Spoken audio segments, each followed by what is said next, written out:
नमस्ते। कैसे हैं आप? उम्मीद करता हूँ कि आप सब स्वस्थ होंगे। मेरा नाम है वैद्य पंकज कावरे। कावरेज आयुर्वेदा, गाड़गीनगर, अमरावती। यहाँ पर पिछले 20 साल से मैं आयुर्वेद और पंचकर्म के द्वारा रुग्ण सेवा कर रहा हूँ।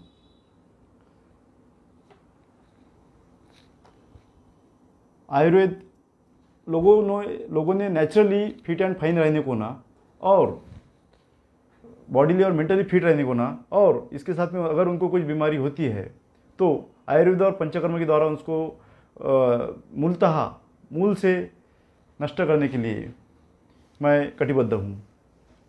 आज का हमारा विषय है एसिडिटी और आयुर्वेद। जनरली ये ऐसा सब्जेक्ट है एसिडिटी कि ये डिसीज़ ऐसा है कि किसी ना किसी को कभी ना कभी ये डिसीज़ हो ही चुका रहता है, ठीक है ना। और ये डिसीज़ और हम ये डिसीज़ को बहुत हल्के में भी लेते हैं कि हम देखते हैं कि एसिडिटी है, चल रहा है, लेकिन ये अभी ऐसा ऑब्जर्वेशन है कि हर दूसरे इंसान को ये डिसीज़ अच्छी तरह से परेशान कर रहा है, और इसकी वजह से बहुत सारे बड़े बड़े डिसीज़ की ये जड़ भी है। तो अभी उसके ऊपर हम आज बात करने वाले हैं। इसके जो कॉमन लक्षण है, कॉमन सिम्टम्स है, वो जो सबको पता है, पहला है कि सीने में जलन होना, जिसको हम बर्निंग सेंसेशन बोलते हैं। इसके साथ में अगर हार्ट बर्न भी बोलते हैं, और फिर मिचलाहट होना, सर दर्द होना, वोमिटिंग जैसे फीलिंग होना, वोमिटिंग होने के बाद में अच्छा लगना, ये सब इसके शुरुआती लक्षण हैं। अब इसके वजह से इसके वजह से अभी देखिए कि ये अगर शाम को हो रहा है, अगर शाम को एसिडिटी हो रही है तो उसकी वजह से स्लीप डिस्टर्बेंस हो रहा है, प्रॉपरली नींद नहीं आ रही है, और प्रॉपरली नींद नहीं आ रही है तो उसके वजह से उनको दूसरे दिन भी फ्रेशनेस नहीं लगना, उनके वर्किंग क्वालिटी पे फ़र्क पड़ना। अभी उनकी नींद अच्छी नहीं हो रही है, वो परेशान है, तो उनका प्रोडक्टिविटी कम होती है, उनकी क्वालिटी, उनकी सब कम हो जाता है, वर्केबिलिटी कम हो जाती है। और that is the basic cause of, at the same time it is the basic cause of depression also. Means acidity है, एसिडिटी की वजह से उधर उनको एसिडिटी की वजह से उनको स्लीप डिस्टर्बेंस हो रहा है, और स्लीप डिस्टर्बेंस के वजह से उसके और आगे के उपद्रव हो रहे हैं। उसके साथ साथ में अभी प्रॉपर नींद नहीं हो रही है तो चिड़चिड़ापन बढ़ रहा है। हमको लगता है सिर्फ एसिडिटी है, लेकिन एसिडिटी की वजह वो अस्वस्थ फील करते, कंटिन्यू अस्वस्थ रहते, उनको लगता है कि अच्छा नहीं लग रहा है, जी मचला रहा है, वोमिटिंग जैसा सेंसेशन हो रहा है। इसकी वजह से और आगे एक होता है कि इसमें वेगस नर्व स्टिमुलेट होती है, और उसकी वजह से माइग्रेन की बीमारी होती है, माइग्रेन की शिकायत रहती है पेशेंट्स को। उनको माइग्रेन होता है, फिर सर दर्द होना और वोमिटिंग होने के बाद में उनको अच्छा लगना। उसमें माइग्रेन में बाकी के भी कॉजेस रहते हैं, जैसे साइकोलॉजिकल कॉजेस है, नींद प्रॉपर्ली नहीं होना, लेकिन उसमें एसिडिटी वन ऑफ द लक्षण रहता है, और उसकी वजह से भी माइग्रेन हो सकता है। इरिटेट रहते हैं पेशेंट्स, उनको भूख नहीं लगती है, उनको प्रॉपर्ली भूख नहीं लगेगी, और उसकी वजह से उनको खाने की इच्छा नहीं होती है। इसके साथ साथ gastric ulcer, peptic ulcer, duodenal ulcer, इसके आगे की स्टेज है, उसमें भी this all disease are because of acidity. ये सब लक्षण है एसिडिटी से रिलेटेड। अभी इसमें हम देखेंगे कि इसके कॉजेस क्या होते हैं। तो द बेसिक कॉज, मैं अभी पिछले 20 साल से जो देखते आ रहा हूँ, द बेसिक कॉज एक है, वह है कि बेसिक कॉज ये है कि हम लोग अभी जो खाना खा रहे हैं वो बहुत ज़्यादा फास्ट खाना खाते हैं।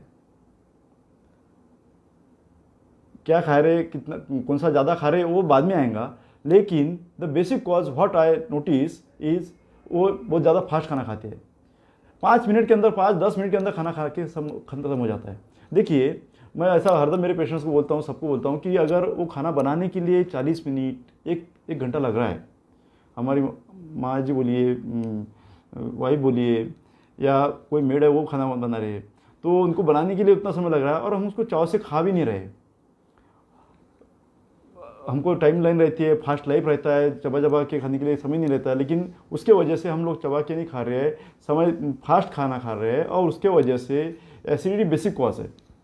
कैसा वो भी मैं आपको समझाऊंगा। अभी देखिए कि अभी आपने जब खाना खा लिया, फास्ट खाना खाया और फास्ट खाने के बाद में अगर आपने चबाया नहीं उसको प्रॉपरली और आपको एसिडिटी वगैरह जो भी है, हाँ, अभी वोमिट हो रहा है तो बड़े बड़े टुकड़े बाहर गिर रहे, कोई भी टोमेटो पालक वगैरह जो भी है या नॉन वेज होता है तो उसमें वो बड़े बड़े टुकड़े उसमें बाहर गिरते। अभी आपने उसको जब सुबह अपने खाना खाने के बाद में जब सुबह मल प्रवृत्ति होती है, लैट्रिन होती है, तो वो कैसा रहता है, वो फाइन रहती है। इट मीन्स कि वो डाइजेस्टिव सिस्टम के ऊपर लोड आता है। जब आप चबा के नहीं खाते हैं तो डाइजेस्टिव सिस्टम के ऊपर लोड आता है, उसको ज़्यादा काम करना पड़ता है, क्योंकि एट द एंड ऑफ वो फाइन होकर ही बाहर निकलेगा। अभी आप जब चबाएंगे नहीं तो ज़्यादा एसिड सीक्रेट हो जाएगा, उसको डाइजेस्ट करने के लिए ज़्यादा मेहनत लगेगी डाइजेस्टिव सिस्टम को।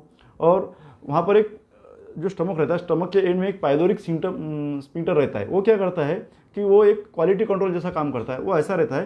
तो वो स्टमक क्या करता है, अगर वो खाना प्रॉपरली चबाया हुआ है, प्रॉपर है, उसके बाद ही वो स्फिंक्टर ओपन होता है और वो आगे जाता है, वो पास होता है और आगे हो जाता है और उसके बाद में उससे अपने शरीर का पोषण, न्यूट्रिशन सब मिलता है।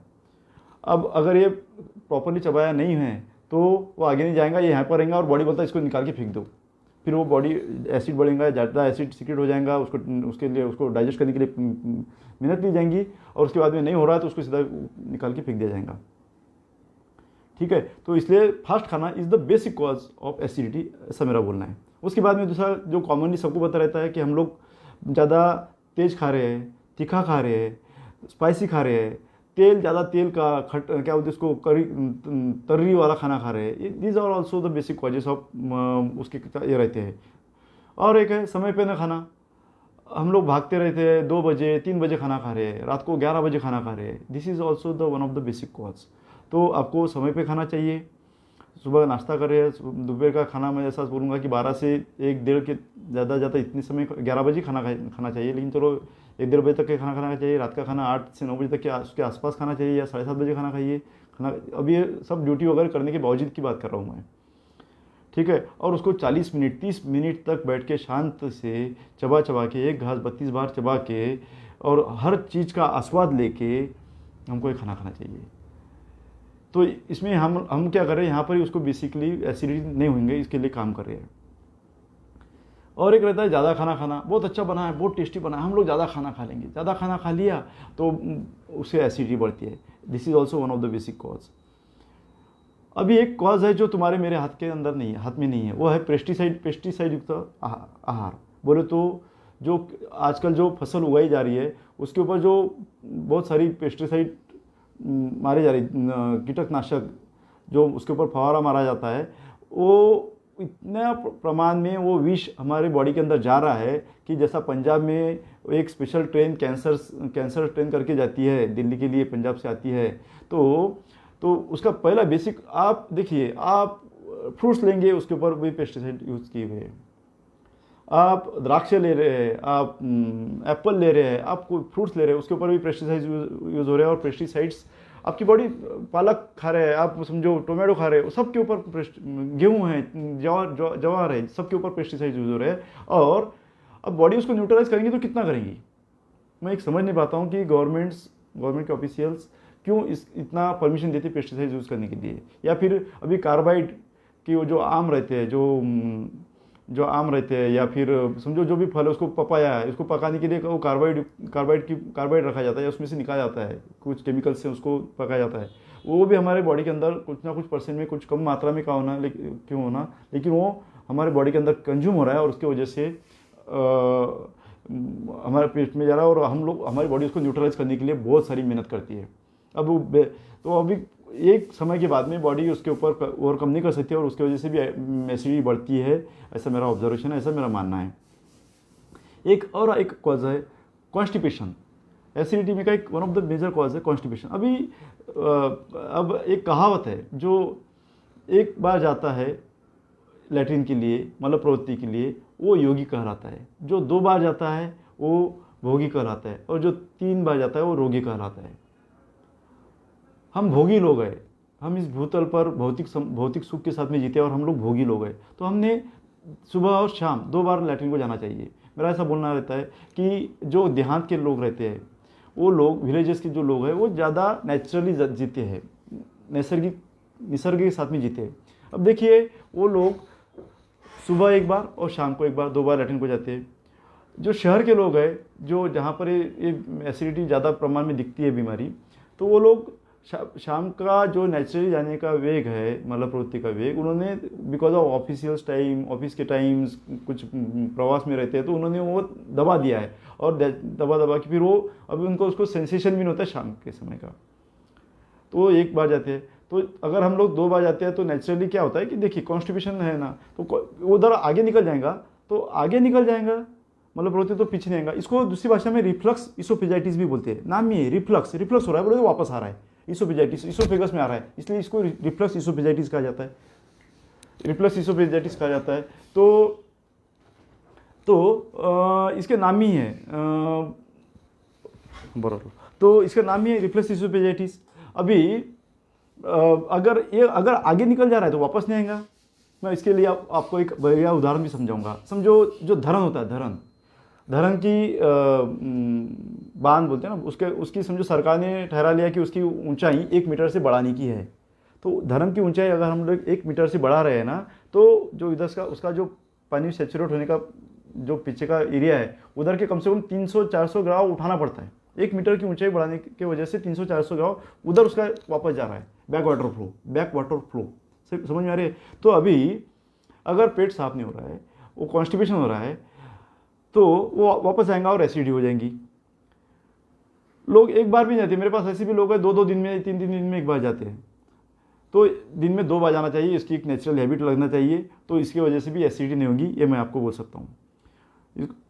और एक कॉज है उसका स्ट्रेस, और बहुत कॉमन कॉज है आजकल के ज़माने में स्ट्रेस है। मानता हूँ कि हमको टाइम लेना है, मानता हूँ कि हमको बहुत सारा काम करना पड़ता है, हम लोग काम करते हैं, परफॉर्मेंस भी देना पड़ता है, but at the same time मेरा ये बोलना है कि ये जो काम है, अगर हम इसको प्रॉपरली इसको, अगर ये जो हम लोग इसको प्रॉपरली ये करते हैं, इसको शेड्यूल करते हैं, उसी वक्त वो काम करते हैं, तो हमको ज़्यादा स्ट्रेस नहीं आएगा। और हमारे बिकॉज ऑफ स्ट्रेस हमारे नेचुरल हार्मोन्स जो है, समझो ब्रेन में से जो हार्मोन्स सीक्रेट होते हैं, गैस्ट्रिक हार्मोन्स सीक्रेट होते हैं, वो उतने एंजाइम सीक्रेट होते हैं, वो उतने सीक्रेट्स नहीं होते, और उसकी वजह से भी एसिडिटी होती है, स्ट्रेस की वजह से।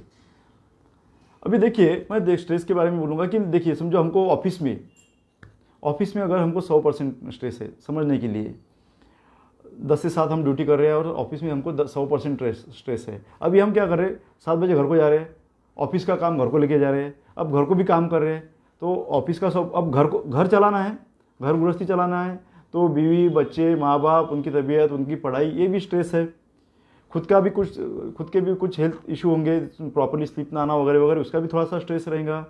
ठीक है, तो अभी घर का 100% स्ट्रेस और ऑफिस का 100% स्ट्रेस, वो आदमी शाम को यानी घर को भी 200% स्ट्रेस से जी रहा है। अभी वो आदमी सुबह जब ऑफिस जा रहा है तो घर का 100% स्ट्रेस साथ में लेके जा रहा है, ऑफिस में जा रहा है तो ऑफिस घर का 100% और ऑफिस का 100%, ऐसे 200% स्ट्रेस से ऑफिस में काम कर रहा है। तो उसका जो ब्रेन है 200 टाइम्स ऑन द टो काम कर रहा है, कंटिन्यू 200% से स्ट्रेस से काम कर रहा है। मैं बताऊँ कि आप एक जगह पर रह के स्ट्रेस इंपॉर्टेंट भी रहता है आपको परफॉर्मेंस के लिए। मैं स्ट्रेस लेना ऐसा नहीं बोलूँगा, लेकिन परफॉर्म करने के लिए एक प्रॉपरली स्ट्रेस लिया जा रहा है तो चलेगा। लेकिन अगर हम उसको इधर का स्ट्रेस उधर और उधर का स्ट्रेस इधर करके कर रहे हैं तो वो बहुत ज़्यादा दिक्कत कर सकता है। तो स्ट्रेस, अभी because of stress incomplete sleep हो रही है, और उसकी वजह से भी उधर एसिडिटी बढ़ने के लिए तकलीफ होती है। और एक बात मैं आपसे शेयर करूंगा कि एक्चुअली एसिडिटी ये पुराने ज़माने में जब हमारे जो ग्रंथ है उसमें ये नहीं था, एसिडिटी ये वर्णन ही नहीं था। जो समझो आज से 4000 साल पूर्व, यानी हमने जब से ईस्वी सन की गिनती शुरू किया है कि ईस्वी सन 1, 2, अभी 2021 चल रहा है, बराबर है ना। तो 1, 2, 3, 4 काउंट करते करते हम लोग अभी 2021 तक आए हैं। और इसके पूर्व 2000 साल, यानी आज से 4000 साल के के आसपास के जो हमारे ग्रंथ है, चरक संहिता, सुश्रुत संहिता, वाग्भट संहिता, इसमें एक्चुअली एसिडिटी एक ग्रंथ, ये लक्षण के तौर पे आया, ना कि डिसीज़ के तौर पे आया, जो आज ये बड़ा डिसीज़ बन के उभरा है। ये लक्षण के तौर पे था, लेकिन ये अम्ल पित्त ये लक्षण के तौर पे था, डिसीज़ के तौर पे नहीं था। ये फिर क्या है, तो ये है इलेक्ट्रिक, मेरा ऐसा बोलना है कि ये इलेक्ट्रिसिटी की देन है। कैसा था, पहले लोग शाम, अभी इलेक्ट्रिसिटी नहीं थी तो लोग 7 साढ़े 7 बजे सो जाते थे, अंधेरा हो गया, लोग 7 साढ़े 7 बजे सो जाते थे और नेचुरली सुबह जल्दी उठते थे। अब रात को जागते नहीं थे, तो उसकी वजह से जो पित्त है वो बढ़ता नहीं था, उष्णता बढ़ती नहीं थी, जल्दी सो जाते थे, सुबह जल्दी उठते थे, तो नेचुरली उनके बॉडी के अंदर की उष्णता बढ़ती। देखो ना, एसिडिटी के नाम में ही इसको क्या बोलते हैं, हाइपर एसिडिटी, यानी एसिड ज़्यादा हाइपर हो चुका है, ज़्यादा कॉन्सेंट्रेट हो चुका है। और दूसरा क्या है, और दूसरा है कि अम्ल पित्त, पित्त का एक अम्लीय गुण नहीं, लेकिन वो ज़्यादा अम्ल हो चुका है। देखिए, समझो आम होता है, कच्चा आम, वो खट्टा रहता है, वो नेचुरल है, लेकिन ज़्यादा खट्टा होना वो हम लोग उसको नहीं खाएंगे। तो वैसा एसिड अम्ल रहना है प्रॉपर है, उसका वो गुणधर्म है, लेकिन वो ज़्यादा खट्टा हो रहा है, ज़्यादा अम्ल पित्त कहा जाता है। तो दैट इज तो इलेक्ट्रिसिटी की देन है। इसलिए मैं ऐसा बोलता हूँ कि आपको जल्दी सोना चाहिए, 10 बजे तक सोना चाहिए, प्रॉपरली 7 से 8 तक की नींद लेना चाहिए और सुबह जल्दी उठना चाहिए। तो इससे नेचुरली एसिडिटी बढ़ने के लिए मदद नहीं होगी, एसिडिटी वहाँ पर ही कम होना शुरू हो जाएंगी। ठीक है, अभी इसमें जो एग्जामिनेशंस होते हैं, इसमें क्या तपासनी की जा सकती है, तो इसमें कॉमनली एसिडिटी में सिर्फ गैस्ट्रोस्कोपी ये one of the major examination रहता है। और गैस्ट्रोस्कोपी में हम लोग ये देखते हैं कि पेप्टिक अल्सर है क्या, डिओडिनल अल्सर है क्या, या गैस्ट्रिक अल्सर है क्या, इसोफेजियल वेराइसिस नाम से कॉमनली आपको मिलता है देखने के लिए, जिन्होंने एसिडिटी है और जिन्होंने ये किया है, एसिडिटी हुई है और जिन्होंने गैस्ट्रोस्कोपी वगैरह किया है, तो उनको इसोफेजियल वेराइसिस वेरी कॉमनली कहा जाता है। मेरा बोलना वेराइसिस बोले तो क्या है, समझो हमको ऐसा जो थोड़ा सा हल्की सी जो हमको कुछ ऐसा धक्का लग जाता है और जो हल्की सी खरोच आती है, दैट इज वेराइसिस। ठीक है ना, लैसरेटेड वुंड। हाँ, और अल्सर बोले तो जैसा कि हमको मुंह को छाले आते हैं सफ़ेद प्रकार के, वैसे वो बोले तो अल्सर्स, और ज़्यादा डीप भी रह सकते हैं। हाँ, तो अभी वहाँ पर एसिड ज़्यादा सीक्रेट हो रहा है, तो वहाँ के अंदर की जो श्लेष्मल त्वचा है, स्टमक के अंदर की, इसोफेगस के अंदर की, वो हल्की सी जल जाती है, और इसकी वजह से इसोफेजियल लैसरेटेड वुंड्स या इसोफेजियल वेराइसिस मिलना कॉमन है। ये कॉमन है, ये कोई बड़ी समस्या नहीं रह सकती है। ठीक है ना, तो ये गैस्ट्रोस्कोपी, बाकी ब्लड रिपोर्ट्स में वगैरह इसमें हमको ज़्यादा कुछ उसमें कुछ खास चेंजेस हमको नहीं मिल सकते। अभी because of acidity, continue acidity हो रही है, हम उसको दो लक्ष्य, हाँ, हम लोगों ने देखा है कि लोग क्या करते हैं, रैनिटिडीन लेते हैं, यानी रैनिटिडीन लेंगे या फिर एंटासिड्स लेंगे, तो कंटिन्यू आप एंटासिड्स खा ले रहे हैं और काम पे लग रहा है। देखिए, एक ऐसा होता है कि एसिड जो है एक प्रकार से जो हम खाना खा रहे हैं उसको निर्जंतु करना, उसको पचाने के लिए एसिड सीक्रेट होता है। अब एंटासिड से क्या हो जाएगा, वो एसिड सीक्रेट नहीं होगा, तो बिकॉज ऑफ इट को जो वहाँ पर निर्जंतुक करने की प्रोसेस है वो भी नष्ट हो जाती है, और उसकी वजह से भी गैस्ट्रिक इन्फेक्शन होना शुरू हो जाता है। इसकी जो कॉम्प्लिकेशंस है, तो बिकॉज ऑफ एसिडिटी आप बार बार समझो एंटासिड्स खा रहे तो गैस्ट्रिक, बिकॉज ऑफ एसिडिटी भी गैस्ट्रिक इन्फेक्शन हो सकता है, गैस्ट्रो इंटेस्टिनल ट्रैक का इन्फेक्शन होता है, और एंटासिड्स खाने की वजह से भी होता है। ठीक है, और इसमें अब कंटिन्यू एसिडिटी है कंटिन्यू है, उसके ऊपर कुछ खास काम नहीं किया जा रहा है, उसके ऊपर उसकी केयर नहीं की जा रही है, तो peptic ulcer, duodenal ulcer, gastric ulcer, ये उसकी आगे की स्टेजेस है जो उसकी वजह से इसके कॉम्प्लिकेशंस तैयार होना शुरू हो जाते हैं। और क्या कॉम्प्लिकेशन होता है इसमें, तो अभी देखिए कि अभी एक रिसर्च आया था पीछे, एक टैबलेट के ऊपर बैन आया हुआ है एंटासिड के ऊपर, क्योंकि वो टैबलेट लोगों ने खाने की वजह से कैंसर हो रहा था, अभी साथ साथ नोट किया गया है। अब 20-25 साल तक वो मेडिसिन ने पूरे वर्ल्ड के ऊपर राज किया है, पूरे वर्ल्ड के लोगों ने खाया है, रात दिन खाया है, और अभी रिसर्च आया है कि उसकी वजह से कैंसर हो रहा है। तो कितना एंटासिड खाना, कितना हम लोग जो आँख मूंद के खा रहे हैं, कितना सेफ है, ये भी इसके ऊपर भी हमको सोचना चाहिए। और because of that drug also osteoporosis भी बहुत फास्ट होता है, बोले तो हमारे बोन्स की झीझ बहुत फास्ट होती है, उसके वजह से जॉइंट पेन वगैरह ये भी बीमारी हो रही थी, तो उसके ऊपर अभी बैन आ चुका है। ठीक है, उसके बाद में इसकी वजह से जो खास होता है, ये इसकी वजह से और क्या हो सकता है, तो वो है स्किन डिसीज़। आप वो एसिड को दबा रहे बॉडी के अंदर दबा रहे, तो क्या हो जाएगा, बॉडी उसको एब्जॉर्ब करना शुरू कर देती है और वो उष्णता है, पित्त है, अम्ल पित्त है, पित्त अम्ल, वो जाके खून के साथ में मिल के स्किन में जाके वो स्किन डिसीज शुरू कर देता है। तो स्किन डिसीज में भी one of the basic cause acidity रहता है। हाइटस हर्निया नाम की एक बीमारी होती है। हाइटस हर्निया में भी एसिडिटी को हाइटस हर्निया एक वो एक्चुअली वो ऑपरेटिंग प्रोसीजर से दुरुस्त हो सकता है, लेकिन उसका बेसिक, उसमें भी बेसिक कॉज एसिडिटी रहती है। उसका एक one of the most important लक्षण भी एसिडिटी रहता है। कंटिन्यूस अगर एसिडिटी हो रही है तो हाइटस हर्निया होने के चांसेस ज़्यादा है, जो गैस्ट्रोस्कोपी में मालूम पड़ जाता है। लेकिन अगर आपको कंटिन्यू एसिडिटी नहीं रहेगी तो हाइटस हर्निया आपको परेशान नहीं करेगा, सालों सालों तक के आपको उससे कोई ज़्यादा दिक्कत नहीं आ सकती है। और एक है कि ब्लड प्रेशर। देखिए, बिकॉज ऑफ एसिडिटी, मैंने जैसे शुरुआत में आपको समझाया था कि बिकॉज ऑफ एसिडिटी प्रॉपरली नींद नहीं हो रही है, और नींद नहीं हो रही है तो आप डिस्टर्ब हो रहे हैं उधर से, आप रात को भी आपकी नींद नहीं हो रही, दिन भर भी आप काम कर रहे हैं, रात को भी नींद नहीं हो रही है, और कुछ वो पित्त है, उष्णता है, वो बॉडी एब्जॉर्ब कर रही है, तो उसकी वजह से ब्लड प्रेशर होना, ये भी एक कॉमन, उसका भी एक वन ऑफ द कॉज रह सकता है। उसके बाद में जो एसिड जो सीक्रेट हो रहा है प्रॉपरली पचन करने के लिए सीक्रेट हो रहा है, और वो प्रॉपर पचन ही नहीं हो रहा है, डाइजेस्ट ही नहीं हो रहा है, तो फिर इम्प्रॉपर जो भी डाइजेस्टिव फूड मटेरियल बॉडी क्या करती है कि कुछ दिन पहले वो ऊपर से निकालने की कोशिश करती है, फिर कभी एक आधी बार लूज मोशंस लग जाते हैं, लेकिन अभी वो डेली क्रिएट हो रहा है, डेली तैयार हो ही रहा है, एसिडिटी हो ही रही है, तो बॉडी उसको एब्जॉर्ब करना शुरू कर देती है, और उसकी वजह से फिर इम्प्रॉपर डाइजेस्टिंग मटेरियल, डाइजेस्टिव में उसके जो भी हमारा पोषण हो रहा है बॉडी का, वो इम्प्रॉपर होने की वजह से भी फिर आगे इरोजेंस होता है, रक्तवाहिनी वगैरह अंदर से इरोजेंस होता है, फिर और हार्ट डिसीज़ के लिए भी ये वन ऑफ द कॉज रह सकता है, ऐसा मेरा देखना है। उसके बाद में अभी हम जाएंगे इसके ऊपर कि ट्रीटमेंट के ऊपर, कि इसकी ट्रीटमेंट क्या हो सकती है एसिडिटी के लिए। तो हम पहले बोलते हैं कि निदानम परिवर्जनम। निदान बोले तो कॉजिंग फैक्टर्स, हेतु। निदान बोले तो डायग्नोसिस आज के रोड भाषा में बोला जाता है, लेकिन हमारे लिए आयुर्वेद के हिसाब से रहता है। निदान बोले तो उसके वो भी रहता है, लेकिन एट द सेम टाइम उसका रहता है कि कॉजिंग फैक्टर्स, निदानम परिवर्जनम, उसके कॉजिंग फैक्टर्स के ऊपर पहले उसको दूर करो, ठीक है ना। तो इसमें जो अभी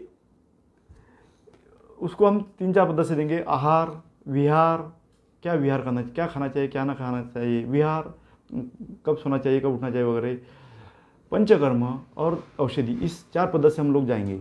तो इसमें आहार क्या लिया जाना चाहिए, तो पहले पथ्य बोलेंगे कि खाना क्या चाहिए और खाना क्या नहीं चाहिए।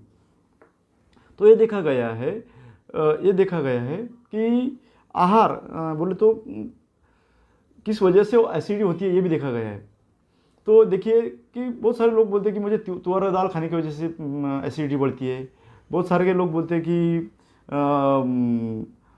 गोभी, एग्स, स्पाइसी खाना, तला हुआ खाना, इसके वजह से होता है। आलू बंडा समोसा खा रहे हैं, उसकी वजह से तो हो ही रहा है, लेकिन रेगुलर खाने में भी तुअर दाल की वजह से वगैरह इससे होती है, ये देखा गया है, ठीक है ना। तो ये चीज़ों को अवॉइड करना चाहिए। ये सबको होता है ऐसा नहीं, कोई सबको खाने से एसिडिटी होंगी ऐसा नहीं है, तुअर दाल सबको खाने से होगा ऐसा नहीं है, लेकिन अगर हो रहा है तो आपको उसको थोड़ा सा अवॉइड करना चाहिए नेचुरली।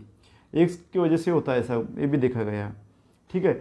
तो अभी ये होगा तला हुआ खाना, तेज खाना, तीखा खाना, बहुत ज़्यादा मिर्ची वाला खा रहे हैं तो उसकी वजह से भी एसिड होती है, तो उसको अवॉइड करना चाहिए, ठीक है। और क्या खाना चाहिए, तो नेचुरल जो चलता है उसमें वो मीठे पदार्थ चलते हैं, दूध के पदार्थ चलते हैं, घी चलता है, कुष्मांड बोले तो कोवड़ा, कद्दू, वो भी चलता है। शीत पदार्थ जो नेचर से शीत पदार्थ है, देखिए 2 पदार्थ होते हैं, उष्ण और शीत पदार्थ। हम लोग बोलते हैं ना कि ये गर्म पड़ता है और ये ठंडा जैसा, तो जो पदार्थ शीत है बाय नेचर, वो पदार्थ इसमें चलते हैं, ठीक है। तो ऐसे तो बहुत सारे पदार्थ रह सकते हैं, रेगुलर खाने में जो भी आपके आते हैं वो हम लोग ले सकते हैं। नॉनवेज भी रहता है तो चल सकता है, लेकिन वो आपको चबा के खाना चाहिए, और नॉनवेज के समय ज़्यादा करके ग्रेवी ज़्यादा यूज़ होती है, तो ग्रेवी से एसिडिटी होने के चांसेस ज़्यादा होते हैं। तो गर्म मसाले के पदार्थ आपको टालना है। सबसे मेन चीज़ है कि आपको चबा के खाना चाहिए। अभी विहार में क्या होगा, तो पहली बात मैं बार बार बोल रहा हूँ कि आपको 30 से 40 मिनट तक के खाना खाना चाहिए, शांति से खाना खाना चाहिए, जल्दी सोना चाहिए।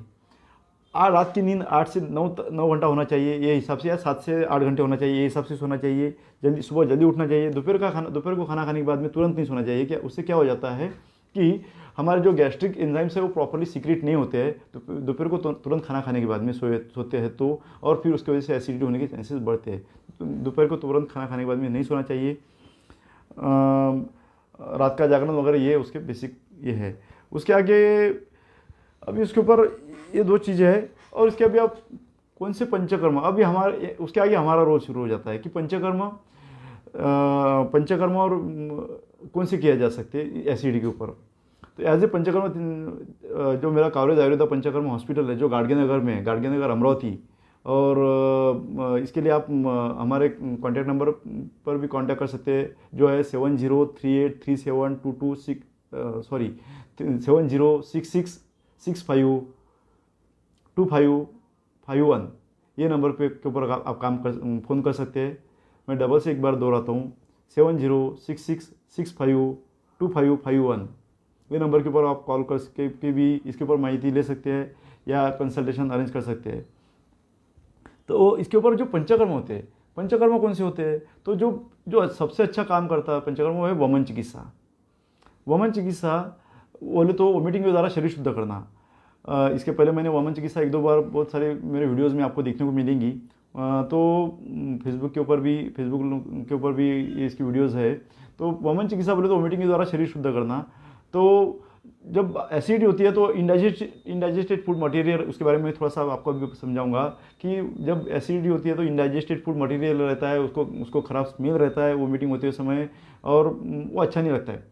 लेकिन वमन चिकित्सा में हम लोग क्या करते हैं कि समझो आपको कल वमन करने का है तो आज आपको पेट साफ होने की दवाई दी जाती है, कल सुबह आपका पेट साफ होता है, कल सुबह आपको खाली पेट बुलाया जाता है, आपकी कंप्लेंट के हिसाब से आपके लिए काढ़ा, गन्ने का जूस या दूध पिलाया जाता है, उसके बाद में वोमिटिंग की दवाई दी जाती है जिसकी वजह से वोमिटिंग होती है। अब ये लिक्विड होता है इसलिए ईजिली बाहर आता है, इसके ऊपर डाइजेशन की प्रक्रिया नहीं होती है, इंडाइजेशन नहीं होता है, इसलिए इसको कोई स्मेल नहीं रहता है और आप चलते चलते घर को जा सकती है। इतनी फिट एंड फाइन होने के बाद में हम लोग आपकी छुट्टी करते हैं।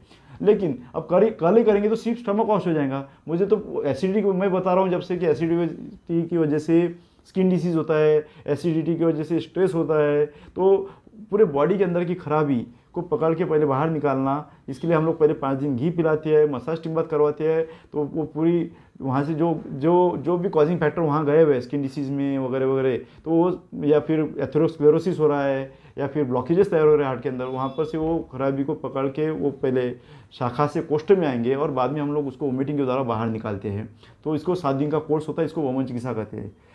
ये चिकित्सा इसके ऊपर से बहुत बेसिक में और बहुत अच्छे से काम करती है। इसके लिए मैं आपको एक उदाहरण समझा के बताऊंगा। देखिए कि समझो एक पॉट में घी है, एक पॉट में दही है, कर्ड है।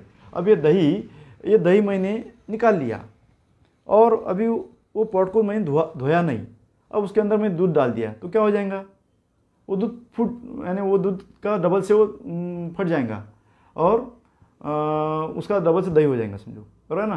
तो वैसा ही एसिडिटी में वो वहाँ पर हाइपर हो चुका है, एसिड अम्ल हो चुका है, पित्त। वो अगर उसके ऊपर वहाँ पर ऑलरेडी वो हाइपर एसिड है और उसके अंदर हम लोग अभी कुछ खाना का डाल रहे हैं तो वो डबल से खराब हो जाएगा और एसिडिटी हो जाएंगी। तो इसलिए पहले उसको वॉश करके निकाल डालना, तो जो रहा है उसके लिए फिर दवाई कम लगेंगी। तो इसलिए वमन चिकित्सा इसके ऊपर बहुत अच्छे से काम करती है। दूसरी चिकित्सा कौन सी काम करती है पंचकर्म की, तो वो है विरेचन चिकित्सा, जुलाब के द्वारा बॉडी को स्वच्छ करना। उसमें भी हम लोग पहले घी पिलाएंगे, मसाज टिम्बात करवाएंगे और बाद में 7वें दिन आपको घी के लूज मोशंस की दवाई देके, जुलाब की दवाई देके आपको वो पूरा वॉश हो जाएगा। तो उसके वजह से भी एसिडिटी कम होने के लिए, लीवर की सिक्रेशंस अच्छे सिक्रेट होने के लिए, लीवर, पैनक्रियाज, स्प्लीन, इसकी सिक्रेशंस अच्छे सिक्रेट होने के लिए मदद होती है और एसिडिटी कम होने के लिए मदद होती है। तीसरी ट्रीटमेंट उसके ऊपर अच्छे से काम करने वाली है वो बस्ती चिकित्सा। बस्ती चिकित्सा से भी हम लोग समझो अगर ज़्यादा उम्र है, 60 के ऊपर, 65 के आगे उम्र है, थोड़े से उनका बल अच्छा नहीं है, तो उनके ऊपर हम लोग वमन या विरेचन चिकित्सा नहीं कर सकते, तो उनके अंदर हम लोग बस्ती चिकित्सा करवाते हैं और बस्ती चिकित्सा से भी एसिडिटी कम होने के लिए बहुत अच्छे से मदद होती है। 7 दिन का 8 दिन का कोर्स होता है या उसके हिसाब से ये कोर्स हम लोग 8 सेटिंग का कोर्स रहता है और उसके हिसाब से हम लोग कोर्स करवा के लेते हैं। अब इसके ऊपर जो कॉमनली मेडिसिन यूज़ होती है वो कौन सी होती है, तो इसके ऊपर द बेसिक मेडिसिन जो कॉमन है, जो मैं बताने जा रहा हूँ, उसका एक है कि अविपत्तिकर चूर्ण। अब इसके नाम ही है, विपत्ति बोले तो आपदा, विपत्ति बोले तो कुछ प्रॉब्लम, नहीं क्या, तो अविपत्तिकर कुछ प्रॉब्लम ना आने देना, इसके नाम ही है। तो ये पित्त को बढ़ने नहीं देगा, पहली बात, कोई आपदा नहीं आएंगे, पित्त से बढ़ के जो आपदा आ रही है ये नहीं आने देगा। और अविपत्तिकर चूर्ण इसके ऊपर से बहुत अच्छे से काम करता है। ये हम लोग एंटासिड्स नहीं लेते हैं, आयुर्वेद में एंटासिड देना कंसेप्ट नहीं है। आयुर्वेद में कंसेप्ट है उसको उसका दीपन, पाचन, अनुलोमन, विरेचन करना, उसको निकालना, उसको दबाना, उसको डाइजेस्ट करके निकाल के फेंकना, उसको एंटासिड देखिए, उसको वहाँ के वहाँ उसको कोई कोटिंग करना वगैरह ऐसा नहीं रहता है। एक्चुअली उसने नेचुरली काम करने को ना, अभी कुछ दवाई आई हुई है पोटेशियम वगैरह जो है एलोपैथी की जो दवाई है, वो दवाई क्या करती है, तो अंदर से लेप तैयार करती है स्टमक को, और उसकी वजह से वो एंटासिड जैसी काम करती है। नहीं, हमारा बोलना है कि वो सब नेचुरल प्रोसेस को बरकरार रखा जाए, जो खराबी है उसको बाहर निकाल लिया जाए, तो हम लोग नेचुरली फिट रहेंगे। बार बार वो उसको हमको सामना नहीं करना पड़ेगा। ठीक है, तो इसलिए तो अभिपति का चूर्ण वन ऑफ द बेस्ट है। बाद में स्वादिष्ट लवन भास्कर चूर्ण है। लवन बोले तो नमक का प्रकार है, और भास्कर तो अग्नि को प्रदीप्त करना। अग्नि को प्रदीप्त करेंगे तो वो सब पच जाएगा, वो निकल जाएगा, डाइजेस्ट होकर निकल जाएगा। उसके बाद में स्वादिष्ट विरेचन चूर्ण, ये स्किन डिसीज और एसिडिटी इसमें बहुत अच्छे से काम करता है। स्किन डिसीज और बिकॉज ऑफ एसिडिटी उधर पाइल्स की भी बीमारी हो सकती है, पाइल्स, फिशर, ये भी बीमारी हो सकती है, क्योंकि उष्णता वहाँ तक के जहाँ के पहुँचती है गुदर द्वार तक के, तो एसिडिटी नहीं है तो वो भी बीमारी कम होती है। पाइल्स, फिशर में भी हमको एसिडिटी की हिस्ट्री लेना चाहिए, उसके ऊपर काम करना चाहिए। उसके बाद में पथ्यादि काढ़ा, कुष्मांडा पाक, ये भी दवाई है जो इसके ऊपर बहुत अच्छे से काम करती है। ये सब इस प्रकार से एसिडिटी के ऊपर हम लोग ने आज बात किया है, और इस प्रकार से हम इसके ऊपर ओवरकम कर सकते हैं। मैं उम्मीद करता हूँ कि आज का सेशन आपको बहुत अच्छा लगा होगा,